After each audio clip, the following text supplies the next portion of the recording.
All right. It is my privilege to introduce John Schneider, and it really is a privilege. Um, by the way, John is a man of many talents, and I don't know if anybody looked at his LinkedIn. He had an incredible career with Intel, and John, it's all you. Thank you for coming today. All right, thank you.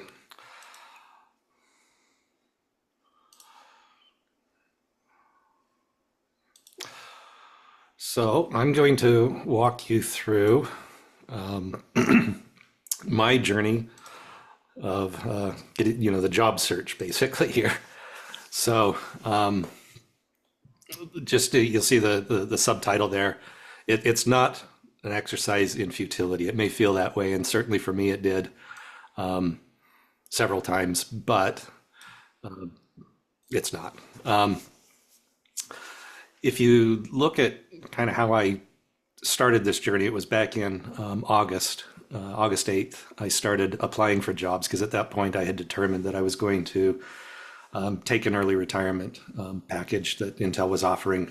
And that was about, a week short of 2 months before I left the company. And between August 8th and March 5th of this year, I put in 69 applications. Now, that's actually a pretty small number. I've heard some folks in the job team here talking about putting in 40 applications in a single week. At that rate, over the 7-month period, I only averaged about 2.3 applications per week. Although once I actually left Intel on October 1st, it was actually about 5 a week typically, give or take. There are some weeks where I was on vacation and didn't do much in that. But of those 69 applications, those 9 of them converted into screening interviews, which is a 13% rate of applications to screening interview. The screening interviews were kind of clustered, though. I mean, if you look August 8th through October 15th, I actually had 0 interviews. And then again, from December 10th to January 15th, 0 screening interviews. And I think those were just some kind of natural lulls. I mean, at least the December one, a lot of people weren't doing screening interviews through the end of December, kind of were waiting out until the beginning of the year. And at the front end of that, that was early in the application process. I think a lot of that had to do with my learning curve on getting my resume tuned to ATS and a few other things like that. Of the 9 screening interviews, I did I'll say for 2 jobs, had second interviews. One of those, it actually went to a third interview. And so, you do the math again, that's a 22% conversion rate from screening interviews to second interviews. I did have 2 other screening interviews that were scheduled, but the employers canceled those for various reasons, and we'll kind of probe into that a little bit later. And then of the 2 second interviews, I ended up with 2 offers. There almost should be an asterisk there because one of the offers, which was a substitute teacher, involved no interviews. In the Davis School District, if a principal recommends you, asks for you to be in the subsystem, they pretty much just send you the application form, you fill it in, and then you're a substitute. The other offer, which is the one that'll be starting next week, was for a supplier quality engineer. And that one only involved the screening interview to see if I was interested in the position after I had a second interview for a different job at the company, which I did not get. So we'll talk a little bit more about that as well. So let's focus in a little bit on kind of these 69 applications. As I said, that's not a very large number of applications. The key here for me, though, is that these were very targeted applications. I was either looking for a very specific job, or in some cases, I was looking for a very specific company and was just looking at jobs that might fit within that company. So, very, very targeted in one of those regards, and, with some specific criteria about where I was willing to live and that type of a thing. Because of that, each resume was customized. So if you were to go look at my employment folder on my hard drive right now, you'd see there are 69, probably actually more than that, because I did a few which I never submitted. Um, but there's, at least 69 customized applications that has the company name, job title, and the job code that they had posted. The trick there, though, was that I at first had to learn that what I valued on my resume did not always correspond to what the employers valued. And I think I found early on that if I emphasized certain things which I thought were important, I tended to not get the call back for a screening interview. So I had to learn to put exactly what they wanted to see on the resume.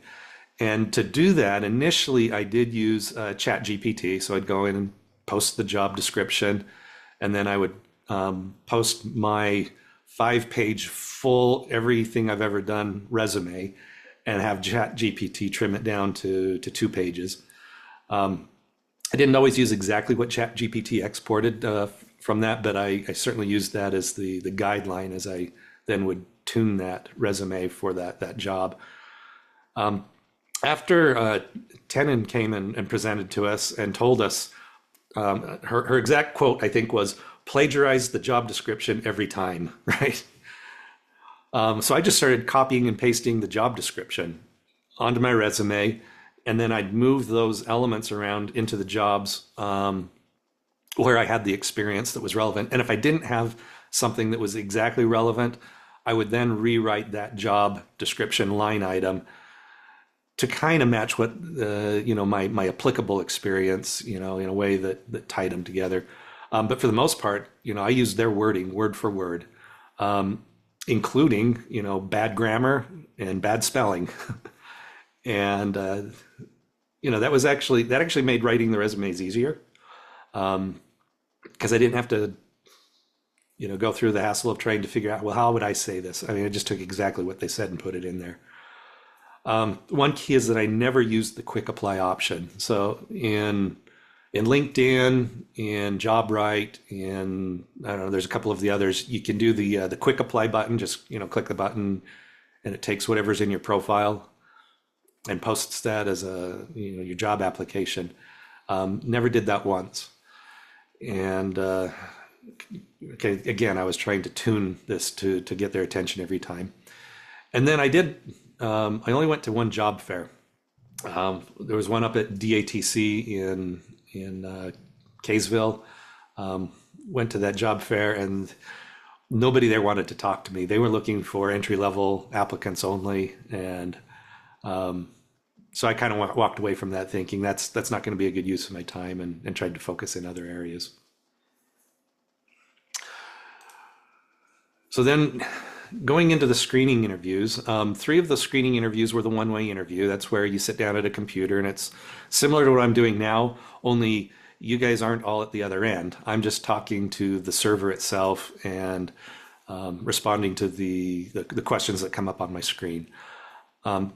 With those, they limit the amount of time you have for each response, and so I had to learn to be concise. And that was good for kind of honing those elevator pitch skills, because you had to be able to be, very, very, very succinct in what you were telling them. I tended to be a storyteller. It's a method I learned being on the other side of the table as an interviewer when we were using the behavioral interviewing questions, and you'd ask people to share an experience when something happened.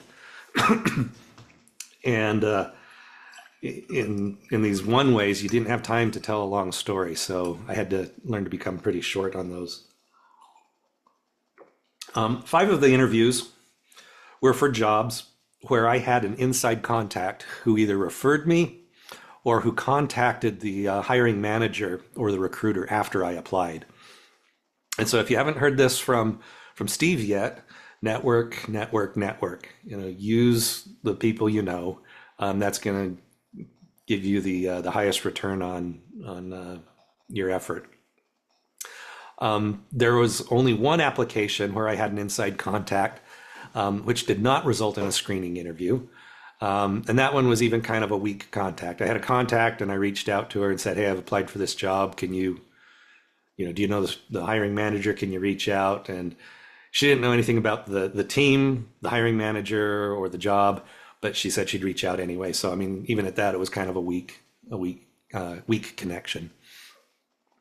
And then finally, five of these screening interviews ended up being for jobs that were below my salary floor. But it's important to note that included the job I eventually took, where they came back with an offer above my salary floor. So we'll again touch on that a little bit later. Things that helped to get to the second interview was that in the screening interview, I tried to answer the questions as if it was just a foregone conclusion, right? Nobody would even question that I was going to be selected as the candidate, but had to do that in a way that didn't come across arrogant or conceited, right? It was just just a natural part of the conversation. I needed to exhibit excitement about the job, about the company. And that kind of ties into the next one a little bit, which is to do your research. I researched the companies. I found out what the products were they were selling, made sure I could talk about those from a quality and an engineering standpoint, and have a really good conversation with them.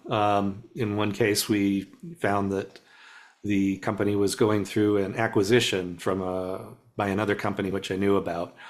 Right. In the last set of interviews I had with L3, they actually asked me at the end of the interview, what research did I do before going in for the interviews? And so it was nice to be able to, actually pull out some sheets of paper and say, well, this is what I understand. I researched this about your company. I researched this about your products. I researched this about, kind of environmental factors that are going to be impacting you. And in that case, even I said I had to go and research the AS 9100 standard because I've always worked within ISO 9001. AS 9100 was going to be new to me, so I needed to figure out what that was. The other thing to do is I found myself early on in the interviewing process. When I'd say we, I would be talking about me and my former employer, right? Like, oh, we had this project, which da da da da da. And again, going back to kind of some of the things that Tenon talked to us about a couple of months ago, when I said we, I needed to shift that from being me and my former employer to meaning me and the interviewer. And, that's, again, it's a psychological trick, but it works. As soon as they see me as being part of them, getting over that hump to get the offer becomes easier. And then the line that Tenon gave us as well, as you're next or as the next, whatever the job title is, I'm excited to come in and contribute in whichever way. If we look at the two second interviews which canceled on me, those were because they had found an internal candidate. But I think they went looking for internal candidates for the two reasons listed. The first was that at one of those, I was just too expensive for them. And I think they realized they weren't going to be able to pull the right strings to be able to get me. And then the second was one where I was not willing to relocate for the job. They wanted me to move to either Minnesota, Massachusetts, or Arizona. And that wasn't something I was willing to do. So they ended up canceling that interview after they found an internal candidate. And I was okay with that. That those two things are actually reasons why I probably wouldn't have taken the job. So as far as, using it as screening criteria one way or another, I was okay with that in the end. So going to the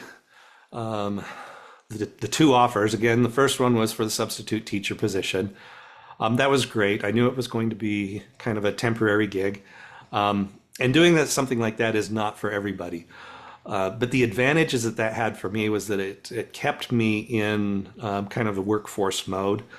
And it was in something that I was, passionate about. So, if I got asked during an interview, well, what have you been doing for the last, 5 months? What have you been doing for the last 6 months? I could always tell them, well, I've been substitute teaching, and I could tell them a little bit about some of that experience. And I think that would reflect well on, kind of my my ambition and my willingness to work. The other thing I found is that if an employer wants you, they're going to find a way to get you. I mentioned that the job offer I got, I only went through the screening interview because they'd already interviewed me up through the second interview for a different position. And on that position, they determined they needed to fill it quickly and went with an internal candidate, but they still wanted me on the team. And so they found a way to get another position open and then called me and said, "We want you to apply for this position." I had to kind of go through a little bit of a conversation with them in that screening process just to find out, okay, well, were you saying I wasn't qualified for the last job and now you're trying to bring me in at a lower level? Is this basically a job offer, or are you just saying, well, we want you to apply, but you're going to be looking at other candidates pretty seriously as well, right? And I just kind of wanted to scope that out. And when I found out it was, no, we have this open for you. If you apply, we're going to find a way to make sure it's you that gets it. That was actually really encouraging. And then finally, when you do get an offer, remember to negotiate. So in this case, the employer offered to me the first sign-on bonus that they'd given in 3 years at the company. And they came back with a 16% salary above the original offer. And, so if you just take the first offer at face value, you're probably underselling yourself. In this case, all of the negotiations were verbal. So by the time they actually had a written offer, it was where it needed to be. I know that's not always the case. So finally, just a few parting thoughts. The first is it is worth interviewing for subpar job postings. Think about it. Have you ever gone into a job interview for a job that looked great in the posting, right? On paper, it was wonderful. And you get through the interview process and you're like, this job sucks. It looks like nothing like what they've posted. Well, the truth is that sometimes the error can go the other direction as well. So it's worth going in and exploring. If you've got the skill set for the job, if it looks even remotely possible that you might do it, honestly, I think it's worth interviewing. And if nothing else, you maintain your interviewing skills through practice. The second is consider getting new certifications and taking online classes to strengthen your experience. In one of my interviews, they asked me specifically about geometric dimensioning and tolerancing. And that's not a skill set that I had used since I was in college. I mean, I was familiar with it. I knew I could do it, but I just didn't have any job experience relevant to it. And so between that interview and the next interview, I went and took an online class on geometric dimensioning and tolerancing, and it was through LinkedIn University. And so I made sure it posted to my profile. I made sure that I, clicked the button to share with my network, so that when the next interviewers brought me in, I knew they're going to go and look at my LinkedIn profile before I got there, and that was going to be one of the first things that showed up when they looked there, and they could say, okay, this is a guy that hears us. He understands what we're looking for. He recognizes, where he's got deficiencies, but he's willing to do what he needs to close those gaps. And I think if we kind of take that approach to it, then it reflects well on us. That it also goes, goes to when you're in the interview and they ask you, what's a weakness. It's okay to point out something that's experience based like that on your resume and say, look, this is the area of weakness, but here's my plan to mitigate that risk for you, through whatever it is, whether it's training, whether it's, getting a certification, whatever.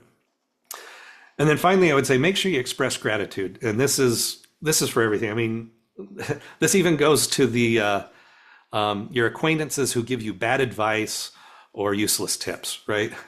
I mean, I had so many people in my ward that, you're not employed, John. And they'd come to me and say, I heard about this job fair that's going on over here this week. And, I already knew about the job fair. I already kind of knew who was going to be there and that it just wasn't going to be geared towards the level of a position I was looking for. And I didn't say, well, that's not very helpful. I would still express gratitude. If nothing else, I was I was grateful that they cared enough to share the information with me. And what I was hoping there is, yeah, okay, number one, if I have that more of a positive attitude about it, that's going to reflect across everything else I'm doing in my job search. But it also welcomes them to come back at some point when maybe they do have something useful. But I'm also expressed gratitude towards the interviewers. So after every in-person interview, I wrote the thank you cards, and by the next day, I hand delivered them back to the reception desk to get delivered to those interviewers. And in one case, I even took those thank you cards in. I'd already written them and had sealed the envelope, and then got the email saying we've gone with a different candidate. And I decided, well, I'm still taking these in because that's who I am. And I took the cards in and I handed them to the reception desk. And the receptionist knew that I didn't get the position. And you could tell by the look on her face that she was just baffled that I would still bring those cards in. So I don't know, you call it karma, call it pay it forward, call it whatever you want. That I think if we just take that attitude, it's going to shape how the rest of our job search goes. And finally, if you feel like the guy in the picture there, you know what? He's smiling, he's happy, even though he's a bit frazzled.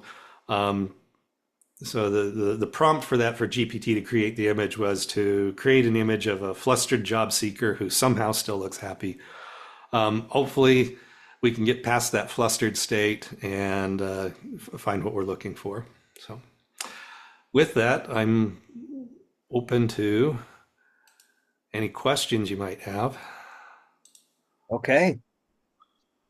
First of all, John, big round of applause. Thanks, Um, guys. I think the first person who has a question, I'm looking for him here. Where is he on the screen here? He's here, but I can't see him. There he is. Mike Anderson. He may not, maybe he doesn't have a camera today, or maybe he does. But Mike had a question for you. I'm just a little camera shy. I'm recovering from being sick, so uh, I've just rolled out of bed to get into the meeting.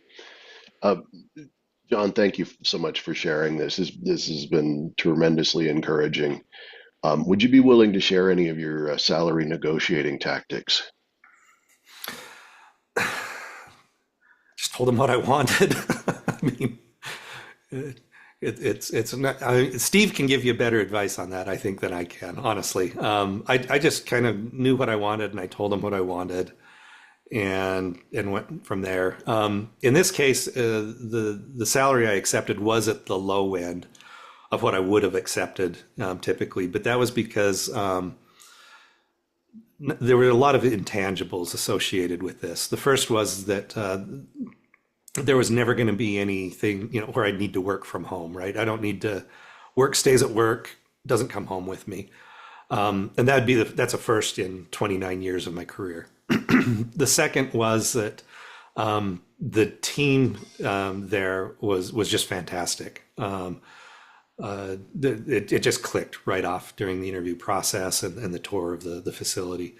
And then the third is every other Friday off, so I was like, I couldn't not take that, right? So with those, I kind of was willing to take the lower salary than, well, the low end of my salary range. I don't know. People talk to you about, you bid high and then meet in the middle. I don't know. These guys just seem like they wanted to get me in, so they got as much as they could for me for the particular position. Thank you. All right. Next up is Roger.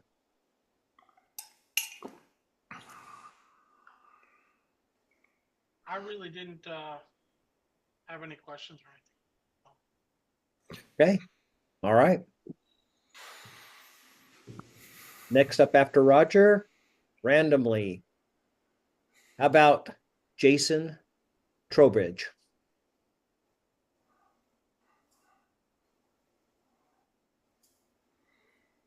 Sorry, my mute wasn't unmuting. Um, So when you decided to do training, you used LinkedIn training specifically. Was that LinkedIn training provided by CRN, or did you go off of LinkedIn's direct LinkedIn training courses? I went in through CRN because that's one of the nice benefits through LHH. So Okay. um, Did you consider something like some of the other sites, like Udemy, for example? I considered it, but when the LinkedIn through CRN had what I was looking for, Okay. I didn't feel like I needed to go elsewhere. Other than I will note through Department of Workforce Services, I was able to get into a PMP certification class as well. So for project management professional Okay. certification, and that was not through LinkedIn and that, but that went through DWS at the state. And you want to tell them what we learned, but I'm sorry you had to be the best. You had to be the learning student of that. Yes. So I actually went in and applied um, for the benefit in October of last year. And it was towards the last week of October, literally like October 29th, right? Well, my last day at Intel was September 30th. And so then I received a paycheck from them, for September, which was my big payout, right? My severance package. Well, we found out when I applied that DWS, they look at a couple different time frames for your income to see if you qualify for different benefits. So I think there's like a 1 year back for some of the bigger benefits as far as unemployment and food assistance and other things. There's a 6 month back for another level, and then if you're just looking for some training in that, they'll only look 1 month back and see what was your 1 month. Well, of course, 1 month back, I had this huge deposit, huge paycheck. And if I had waited literally 3 days to apply, I would have qualified immediately. Because I applied when I didn't qualify yet. And I couldn't apply in 3 more days because any given application with DWS is good for 45 days. So I had to wait 45 days into the middle of December before I could reapply to get the benefit. So the key here is make sure that when you go and apply, especially if it's for something like training and that, and you got that 1 month with no income, that you do it after the first of the month, after a full month of having no income. Okay. And then you're going to get through pretty quick. So, I ended up applying in mid-December again, and it took them until January to process the application, and finally got into the class and completed the class. Now I just need to go take the exam. So I got a question for you. How did you get the classes you took on LinkedIn posted to your LinkedIn account if you were going through LHH? right. So when you go in through through LHH through the CRN, it'll still have you log into your LinkedIn account. So um, the trick through going through CRN is that the link that you use associates your LinkedIn profile with a customer of LHH so that they know that you qualify for the free LinkedIn learning. Okay. Because I'm using the library system, the Davis County Library system to do that. And I don't, Okay. Do you have your own LinkedIn account though? yes, So when you get into the library and you log into your LinkedIn account, right? You can still do that, right? yes. Okay. And when you're in the library, can you still get to CRN and log into that? I have to check and see if I can do Okay. that. So the trick there is go to CRN and log in there, find the list of class or the link that'll take you to LinkedIn Learning, and click that link from CRN. It'll ask you to log in if you're not logged into to LinkedIn. And at that point, though, it'll just be automatic for you. Okay. Okay. I got that right, didn't I, Steve? That's the process. I believe so. I believe LinkedIn lets you have an option whether you want to post it or not post it. So it's Yeah. up to you to post it or not post it. All right. Next up is, let's go with Justin. You're next.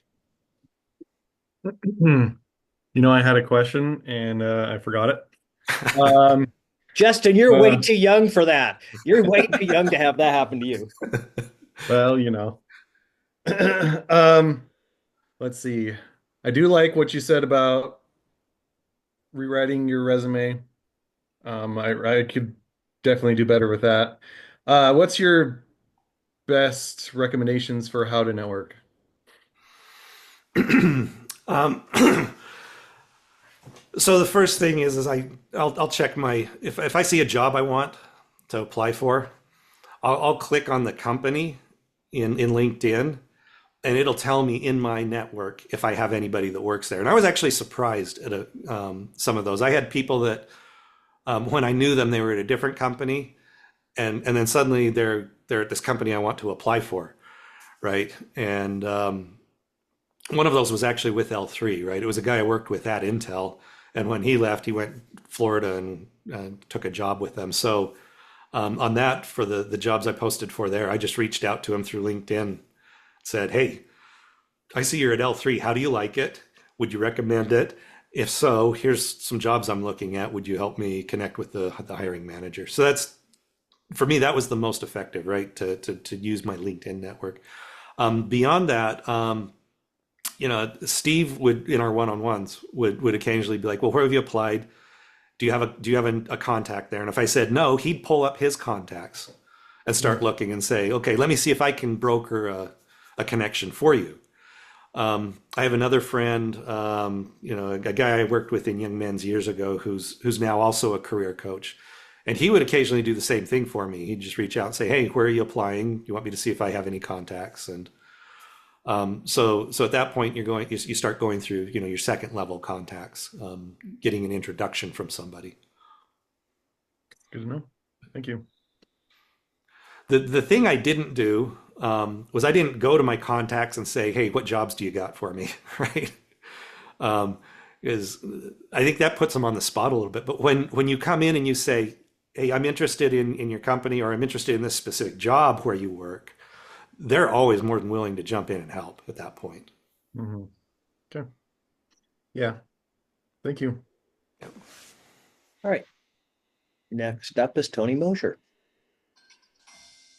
Hey, John, congratulations, by the way. That's it's good to see us old timers that have been in this program see land jobs. I'm happy for you. I think the biggest thing that I really don't have a question for you other than just congratulating you, but the biggest thing for me is just seeing that the things that you're doing is what I'm doing. So I'm just still plugging away, just like you were saying. It's, what was the first slide, futility or something? Yeah, it's not an exercise in futility. Yeah, so some days I feel that, I think all of us do, right? That is this really worth it?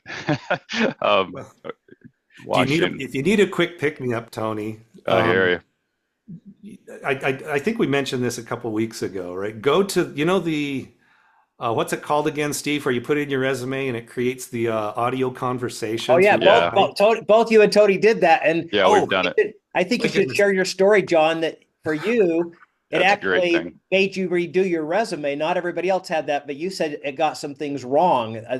Share that, yeah. Oh yeah. So when I did that, it actually misinterpreted the AI misinterpreted some of the things on my resume, and I was like, well, how could it get that wrong? And I went back and looked at my resume and said, okay, maybe I just need to clean that part up a bit. And so, did that. But the other thing it did was, you hear these two people, I'll say people, right? Yeah. Having this conversation about you. After that was about the 3-month mark for me. So halfway through my journey there, and I was getting frustrated.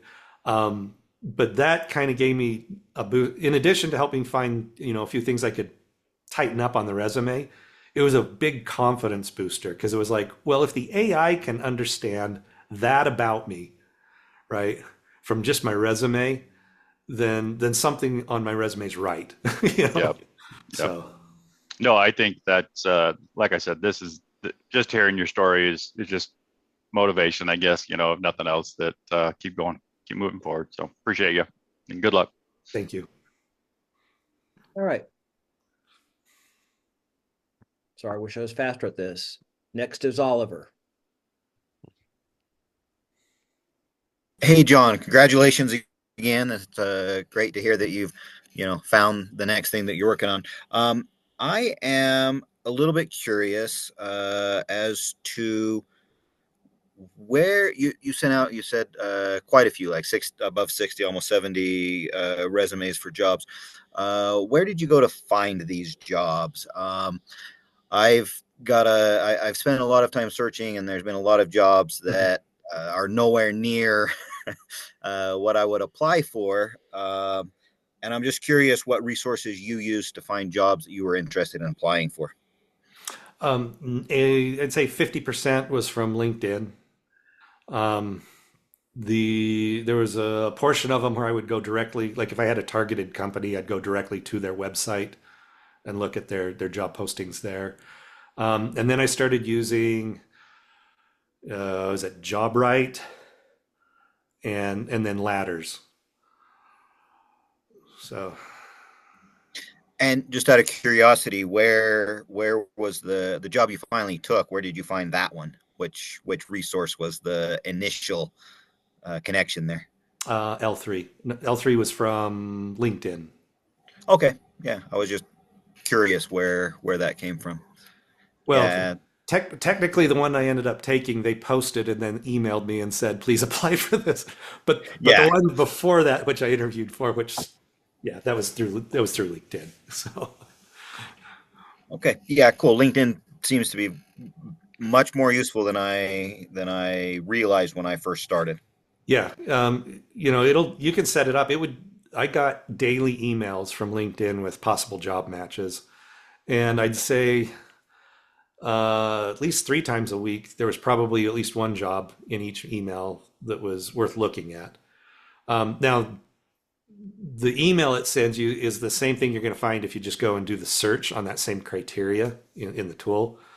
So, you don't have to rely on the email necessarily if you just want to go into the tool. But the nice thing about the email was that if I hadn't checked LinkedIn yet and a new job posted and I got it in that email in the morning, I could see it and be like, oh, there's a new one, right? And you could then kind of get in at the top of the stack of applicants on that. I think somebody mentioned a couple weeks ago again, a lot of recruiters that after they get 50, right, they'll only look at the top 50 because they're pretty sure they're going to find somebody in that stack that can fill the job, right? So the sooner you can get in on a job posting, the better.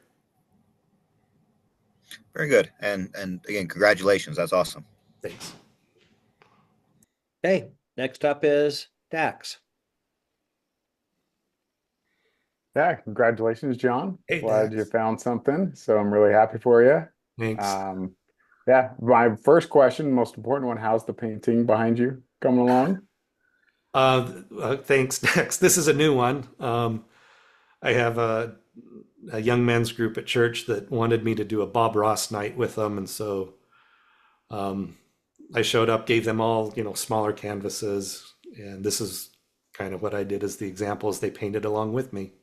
So Nice. Yeah, love it. thanks. As far as the job searching goes, yeah, I'm kind of like I could probably just echo a lot of what Tony said, that it's good to hear that all the things that I know I've been doing, that Tony's been doing, that you've been doing, that it's not in futility, and it's a matter of just being consistent and continuing to do it. But specifically with pulling things directly from the job posting to put into your resume. How'd you go about that? Because it sounds like you maybe started doing that because like I've discovered that some of the other software that's out there that's trying to do that has not worked for me at all. And so this idea of like pulling it directly into my resume, I've only done that once or twice, but it's something that I feel like I should be doing. And maybe so, how'd you do it? And then did you ever have to sort of um, figure out in an interview how to maybe address something where you had added that in there and then pulled things directly, but it was, not exact. Okay, so I'll just bring up the winning resume, we'll call it. So, so this is my resume, and up here in my description here. So I just pulled these sentences. There's a few of these sentences are theirs, and a few of them are mine. For example, this line: proven expertise in aligning supplier quality processes with organizational objectives, driving cross-functional collaboration, and delivering measurable improvements in supplier performance and product quality. That never showed up on my resume prior to applying for this job. And I lifted that directly from one of the line items in there, right? Word for word. I just copied that sentence and I pasted it in right there because that's where it fit on my resume. As you come down here where it says interface with customer and program representatives throughout the program lifecycle in supplier quality assurance related activities and tasks. Again, that other than the tense. So on the on the job description, it was present tense, right? You will interface with customer and program representatives throughout the program lifecycle, blah blah blah. And this is exactly that word. I just copied it and I pasted it right here because I did that in this job. That's it. I mean, there's no special software or anything. It's copy and paste, literally. And that was the exact wording, other than I changed it to past tense to be on my resume to say I did it in the past. Now, what I tried to do when I did that, I tried to put. So if this was on the job description, I copied it and then I came in and I said, in reverse order, right? Most recent job to farthest away from present. Where does it fit first? And I put it into the job coming down my resume where it first fit, so that all of those end up being the most recent experience that they see. And so some of them, if you come down to this one, I didn't do this in the job above, but I did it here. So that's where I dropped it in. Again, word for word, just changing the tense. That's it. Yeah, I mean that's kind of what I was wanted to know. So that was an excellent answer. Thanks for pulling that up and showing that. I really appreciate it. Okay. Next up is Nee. Congrats, John. I don't really have a question, but just want to reiterate what you earlier said about like setting up job alerts on LinkedIn. So that tool has been pretty useful for me too. Mhm. So there have been a couple of, not couple, but so many jobs. As soon as they post it and I get the notification, I quickly go and apply. If I can apply, it's maybe too late, then I do it first thing in the morning. So Yeah. I think it's a very useful here. It's a very useful strategy here. Congrats again. Yeah. Yeah, well, thanks. And to that point, there were a few of them, like 'cause in LinkedIn, you can like say save this, and there were a Yes. few where I Yes. was like, oh, you know what, I might Mhm. want to apply for this one All later, right. and I'd click, excuse me, I'd click All right. save, Mhm. and I'd come back a day or two later and be like, okay, now I'm going to go and apply for it, Right. and you go in and it's like, oh, applications for this have already closed, and I was like, All oh, right. Yes. Yes. I've had right. that too. Yeah. So I save it and then maybe go back and then I've yep. had a few of them like that. But Yeah. So the lesson there for me was, if you think you might apply, just take the time and do it, right? okay. It's not like you have to go to work today or anything, right? So Right. just Right. just put in the application. Yeah, that's good. Thanks for that. Yeah, thanks, Nee. Yeah, Okay, next up is Chris Hislop. So, first of all, my camera was turned off after your presentation. The We can Can see you camera, hear you me? now. the camera's for seeing you, or you seeing the screen? Yeah, sorry. Oh, can you hear me now? Yes. Okay. Okay, there we go. My camera's turned off, so you didn't hear my clap or see my clap for the first time. So, a couple of really quick questions. I have an original question, then follow up on Dax's question. On your winning resume, when you made those changes and copied from the job description, did that go through an ATS or did you already have a contact at L3? Good question. And I don't know. Okay. I did have I had two contacts at L3 actually.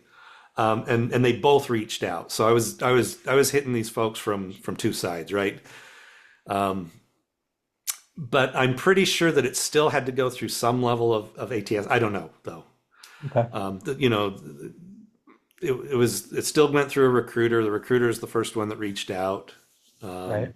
So my guess is that it still had to go through some level of screening, but at least it got up to the top through the help of the contacts, right? Right.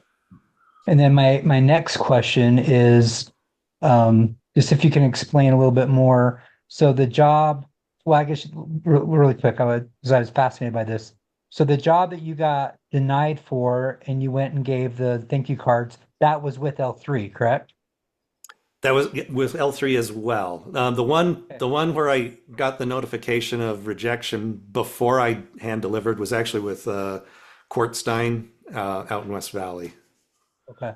But, and then when you accepted the job, they came back, the job that you're going to start now, they came back and offered you 16% more than what you were willing. But so you must have started a little bit lower than what you wanted to if they raised it up 16%, right? So when they posted the new job and asked me to apply, they told me here's the salary range.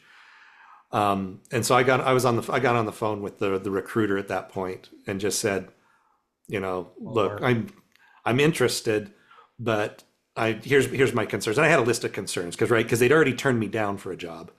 Right. And so the first one was, you know, like, is this a job you created? Is this a job you're backfilling because you gave the person you hired for the vacated this job, the job that I applied for? Or, you know, I'm trying to figure out all this stuff. Like, what's the dynamics here? What's the team dynamic going to be like because of this, whatever. So I had a few questions, right? You know, are you giving me this? Is it a lower job grade than the other one because you don't think I'm qualified, or is it at the same level and you're just trying to get me in now?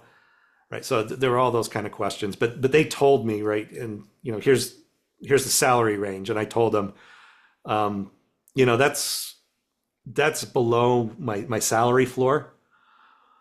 But if there's other intangibles, I may consider taking it still, right? Just let's go forward and see. And based on those conversations, they came back with the 16% more and got it up to where I needed it to be. And you're still getting the intangibles you talked about earlier. And I'm still getting the intangibles, yes. And a signing bonus. And a sign-on bonus, yeah. Yeah, that's awesome. Okay. It's really good. Where I'm at, yeah, I'm almost a month in, and these conversations every Monday are super helpful. So thank you. Hey, you're welcome. All right. Got a few more people here. Jason Green. And Mike has a question after that. I see his hand up. Okay, Jason. Well, congratulations, John. Thanks, Jason. First thing, if you have a Bob Ross day or Bob Ross night, are you wearing the beard and the hair when you're doing this? They asked me to. when I went to Amazon to find the wig and everything, you know, I looked at it and I was like, I can't do it. I'm unemployed. I don't know if I should spring for that right now. Spending money on this. So, well, and I wasn't sure that I heard the answer to my first question, but then I think I did with what Chris was just saying. But it's L3 that you're going to then. Yes. What do they do specifically? What do they make? So they make a lot of, they have multiple divisions. They make weapon systems. They make well, the big thing that they make out here in Salt Lake City are communication devices. So secure radio communications devices. And so I'll be doing supplier quality for them on those products. and I won't know more until I'm actually on site and have my DoD clearance. So, So you are going to have to get cleared. yeah. Um, well, maybe that answers my second question, is because you say that one of the important intangibles was work stays at work, and I was wondering how that ever works, and then how do they guarantee that to you? And it's the The security clearance piece the of it. clearance The keeps the work work there. cannot leave the facility. So, Real advantage for that. I hadn't thought about that. Um, yep. Again, first time in my career, I've always had to either get up early to work with Ireland or stay up late to work with Malaysia. So, no, I just had to do both to work with Ogden, but yeah, it's the same thing. But Right. yeah, but congratulations again. Thank you. I got the hook.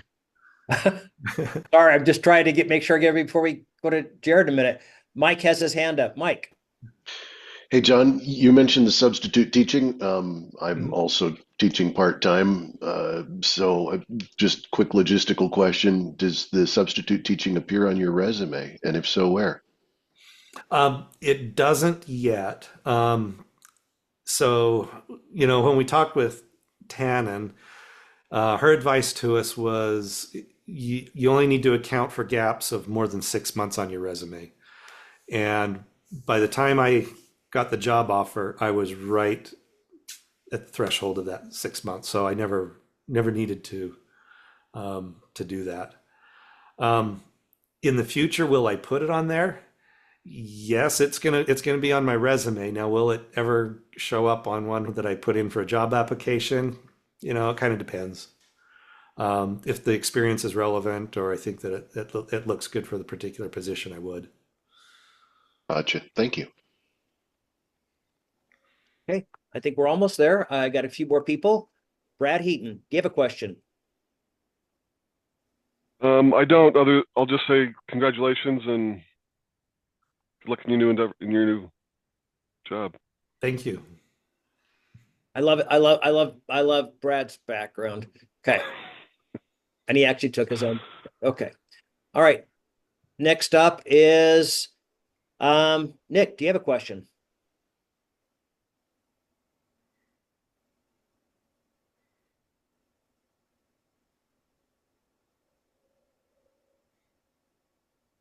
Okay. Dexter, do you have a question? I haven't seen Dexter for a while. By the way, he's getting 2 masters right now, so we don't see him very often. Yeah, hi everyone. Well, first, congratulations on the position. You said you were in a couple of places where you went to like a second interview or a final interview and it just fell through. I'm actually having the same issue myself. I've probably had maybe 3 or 4 interviews right now, and they always collapse on the last final interview. Do you have any tips, or what was your preparation for those last interviews? Um, yeah, last interviews are a trick, because if you've gotten to the last interview, chances are you're qualified for the job, right? And the trick there is you're going up against probably 3 to 5 other candidates who are also qualified. And at that point, it just becomes, how do you distinguish yourself from the competition? And if I take Quartstein as an example, all right, I went into that interview very well prepared, and in some way, I almost want to say maybe I over prepared. I knew more about their pending acquisition with Schlumberger than the interviewers knew, and I think that may have raised some red flags for them for some reason. For example, right? So because I asked about, what are your thoughts? What's the direction you're receiving as a division with the pending acquisition? And they got this real nervous look in their eyes all of a sudden, like, he knows about the acquisition. Why is he asking, right? And I was just trying to understand, like, what's the direction of the company? Where are you going? And I think what it did is it triggered their own fears about the acquisition, and they transferred some of those onto my interview. and therefore it kind of damaged my perception. That's one example, right? And did I do anything wrong though? I don't think I did. I don't think that was wrong to do, to ask about that. And in some ways, I was even I was very optimistic because the company that was acquiring them, I had worked with before, right? And it's a very reputable company, very successful company. And so I was like, I think this is actually a good thing, right? It could bring some long-term stability to, what you're doing as a company, operating in the past kind of as a small company. Now you're going to be a part of a larger corporation that can provide some stability and a lot of systems and tools and career growth opportunities and all sorts of things, right? But I think they were nervous about it and thought that transferred their fears onto my interview. In the other cases, it's just, sometimes while you may have the skill set and the experience and everything in the background, sometimes it's just a matter of cultural fit, right? If they've got someone that just clicks with that team, and it's hard to get past that, right? If somebody else has that connection that they make. And ultimately, I think that's with L3. I think that's what happened there. Is I clicked during the interview process. There's just something gelled with that interview team, and that's why they came back and like really worked to get me into a position there. So, so I think as you go into those second interviews, being mindful of that, right? At that point, it's as much about your interpersonal connection with them as it's going to be about your history, your experience, your resume. Okay. Okay. Thanks for that. Yeah. And I know you two have worked together, so he's going to be next speaking to us. But I figured Jared want to say hi or something. Sure, yeah. Great to learn from you and hear about your journey. But I think the great thing about this group that we've found is, we're all part of the same unit trying to reach the same objective. So I think thanks for sharing what you did and how you came about it. Because hopefully when I share my insight, it's not that I know more than others, but it's more hopefully you can grab something from what I said that can be a tip or something you want to try differently. But congratulations to you. It's interesting because I have a couple friends at L3 and I would apply. They would put me on, I would put them down as a referral. They would drop my resume, but they've gone through some organizational changes from what my friend said, but he's been there 20 something years. So I think timing is everything. And I think that's a good example because I was like, wow, I've applied to L3 a number of times, but it just shows that it's different for all of us. So we have to, it's hard to think about that, but we have to think about ours is going to be different than someone else. So appreciate you sharing. Thanks, Jared. And it's been great. You and I've talked a few times, actually, even outside of the meeting, and I'm glad that you've landed something. That's great. I'm looking forward to hearing what you have to say because, as Jared points out, my experience isn't going to be everybody's experience, right? The things that worked for me aren't necessarily going to work for everybody. But if you've got a toolbox of these things that you can draw on, maybe something I've done, maybe something Jared's done, whatever. At some point, you're gonna come back and say, "Oh, I remember so and so saying this," and you're gonna apply that, and it's gonna work for you. All right. Well, John, thank you. Thank you for coming, and I hope to stay in touch, but maybe not professionally, so to speak. So you don't have, and if you have any jobs that people are trying to hire, I'd love to always help people get on L3 or wherever. So, all right. We will end this recording. Again, let me put this back to everybody. Big round of applause for John. Again, thank you again.